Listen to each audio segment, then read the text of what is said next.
안녕하세요, 유령고구마입니다. 미국 힙합계의 거물 디디의 범죄 디디게이트 재판 결과가 드디어 공개되었는데요. 하지만 결과는 예상을 벗어나도 한참 벗어났고 미국은 또 한 번 발칵 뒤집히게 되었습니다. 디디의 범죄 경력 대다수가 무죄가 떴기 때문이죠. 도대체 어떻게 된 일인지 빠르게 살펴볼게요.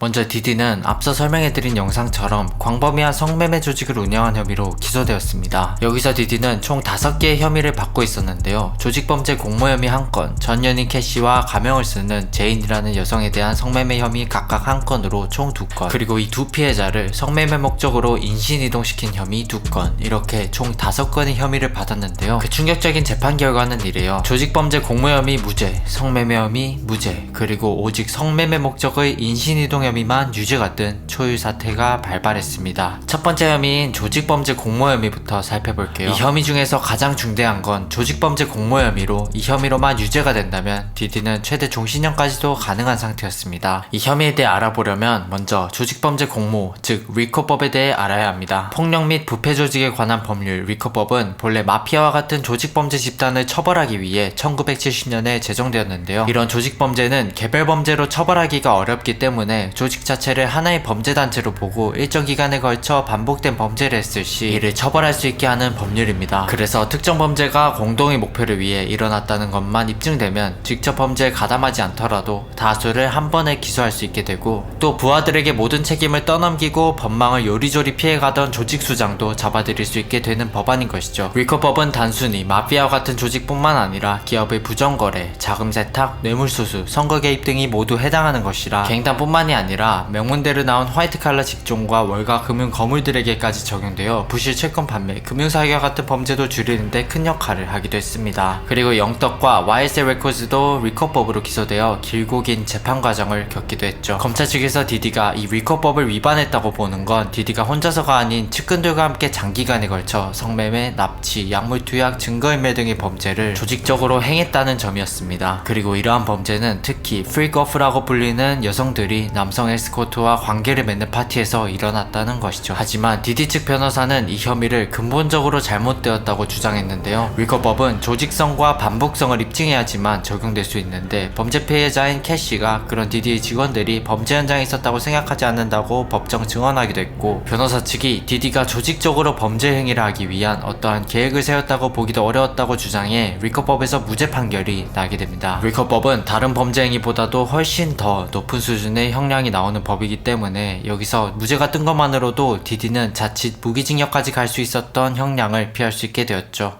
두 번째로는 성매매 혐의. 이건 디디와 연인이었던 두 사람, 캐시와 가명을 사용한 제인이라는 두 인물에 대한 범죄 혐의였는데요. 이 두 명 다 디디 사건에 자발적으로 참여한 것이 아니라 강압적으로 참여한 것이라는 점을 입증하지 못해 결국 무죄로 판결을 받아버렸습니다. 디디는 직접 법정에서 어떠한 증언도 하지 않았고 디디의 변호인단도 역시 별도의 증인을 내세우지 않았는데요. 피해자 측은 문자 메시지를 증거로 삼아 압박에 따라 강제적으로 성범죄 피해를 보았다고 주장했지만 변호인 측은 이 모든 증언에 계속해서 반박하였습니다. 결국 캐시가 디디에게 제기했던 민사소송에서 이틀 만에 비공개 금액으로 합의한 점, 또 피해자가 자발적으로 참여한 것으로 보이는 문자 증거들, 하지만 이러한 범죄가 세뇌와 가스라이팅으로 만들어진 범죄라는 것을 피해자가 직접 입증하기 어렵다는 점, 법정에서 이 두 피해자인 증인들의 신뢰도가 떨어지게 되었고, 디디가 벌였던 프리커프 파티에서 일어난 관계들이 학대적이긴 하지만 연방 형사 범죄 기준에서는 범죄로 성립하기는 어렵다며 무죄를 선고했습니다. 세 번째로는 성매매 목적의 인신이동 혐의입니다. 이 혐의에 대해 알아보려면 이번엔 맨법에 대해 알아야 하는데요. 맨법은 1910년 백인노예 매매법이라 불리며 통과된 법이고, 매춘이나 기타 부도덕한 목적으로 여성을 운송하는 행위를 중범죄로 규정한 법안입니다. 이 법의 주된 목적은 매춘을 목적으로 하는 인신매매 문제를 해결하기 위한 것이었죠. 젊은 여성들이 이런 성매매 범죄로 착취당하는 것을 사회적으로 막기 위해 이를 연방범죄로 규정하였고, 맨법을 통과시키며 이러한 범죄의 목적으로 일어나는 인신매매를 방지할 수 있게 되었습니다. 하지만 일부 동의한 관계에 있어서도 범죄를 규정하려 했던 역사적 논란이 있는 법안이라고 평가하는 측면도 있죠. 디디는 맨법 위반으로 유죄 판결을 받았는데요. 성매매는 무죄인데 성매매 목적을 위한 인신이동 혐의는 유죄라는 것이 다소 아이러니한데요. 디디가 이 두 명의 여성을 성매매를 위한 장소로 주 경계를 넘어 다른 주로 이동시켰다는 혐의로 유죄 판결을 받게 되었습니다. 이 맨법은 최대 10년형이 가능한데요. 디디는 캐시 C와 제인에 대한 혐의 이 두 건만 유죄 판결을 받았기 때문에 현재로서는 최대 20년형이 가능할 것으로 예상되는데 실제로는 2년 정도 실형을 받을 것이 유력하다는 세간의 평가가 있습니다. 이와 비슷한 사건으로 R&B 가수 알켈리 범죄 사건에서는 알켈리가 30년형을 받았던 것에 비해 디디는 결론적으로 대다수 혐의에서 무죄가 떴기 때문에 디디의 변호인단은 성공을 자축했습니다. 디디도 판결이 나오자 무릎을 꿇고 감정에 북받친 듯 의자에 손을 얹어 기도하는 모습을 보이기도 했죠. 하지만 디디의 판결은